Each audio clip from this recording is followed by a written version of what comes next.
Hello everyone, welcome back to my channel. বন্ধুরা, finally একটা গুরুত্বপূর্ণ আপডেট নিয়ে আসলাম। তো বন্ধুরা, আপনারা অনেকে আমাকে মেসেজ করে থাকেন, কমেন্টস করে থাকেন যে দাদা, অরুণোদয় আসনির ফর্ম কতদিন পরে দেবো বা কতদিন বাদে অরুণোদয় আসনির টাকা ঢুকবো। অনেকেই কিন্তু এই কথা কমেন্টস করে আপনারা করে থাকেন। তো বন্ধুরা, আপনারা অনেকেই কমেন্টস করেন যে দাদা, অরুণোদয় আসনির যে আমরা আবেদন করলাম, তো এই আবেদন করার যে নতুনগুলা যে ব্যক্তিগুলো আবেদন করছে তারা কতদিন বাদে টাকা পাবো। তো বন্ধুরা, এই ধরনের বিভিন্ন ধরনের আপনারা কমেন্টস করে থাকেন।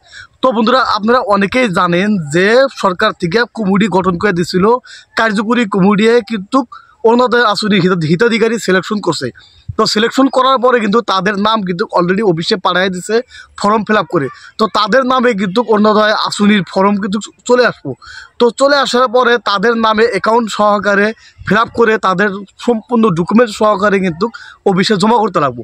অফিসে জমা করার পরে তাদের নামে টাকা ঢুকবো অ্যাকাউন্টে। তো বন্ধুরা, আপনারা অনেকেই জানেন যে 28 তারিখে অরুণোদয় আসনির ভেরিফিকেশন কমপ্লিট করার লাস্ট ডেট আসিল। তো বন্ধুরা, লাস্ট ডেট কমপ্লিট হওয়ার পরে যেগুলা ব্যক্তি মানে অ্যাপ্লিকেশন করার সময়, অরুণোদয় আসনির অ্যাপ্লিকেশন করার সময় যেগুলা ব্যক্তি রেশন কার্ড জমা দিছে সেগুলা ব্যক্তির কিন্তু অরুণোদয় আসনি হওয়ার সম্ভাবনা বেশি। আর যারা নাকি অরুণোদয় আসনি আবেদন করার সময় রেশন কার্ড জমা দেয় নাই, হয়তো রেশন কার্ডের জন্য আবেদন করছে, রেশন কার্ড এখন থেকে পায় নাই, সেগুলা ব্যক্তি কিন্তু অরুণোদয় আসনি পাওয়ার চান্সটা খুব কমই আছে।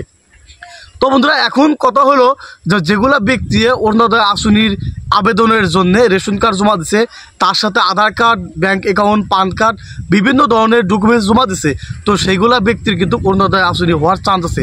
তার ভিতরে কিছু কিছু গাইডলাইন্স দিয়ে দিছে, যেমন বিকলাঙ্গ, বিধবা মহিলা, ডিসেবিলিটি, তারপরে বন্ধুরা রয়েছে 45 বছরের মানে বয়স হয়ে গেছে যেগুলা মেয়ে মানুষের বিয়ে শাদী হয় নাই তাদের, তো বৃদ্ধাশ্রমে থাকা সেই পিতৃমাতৃর নাম।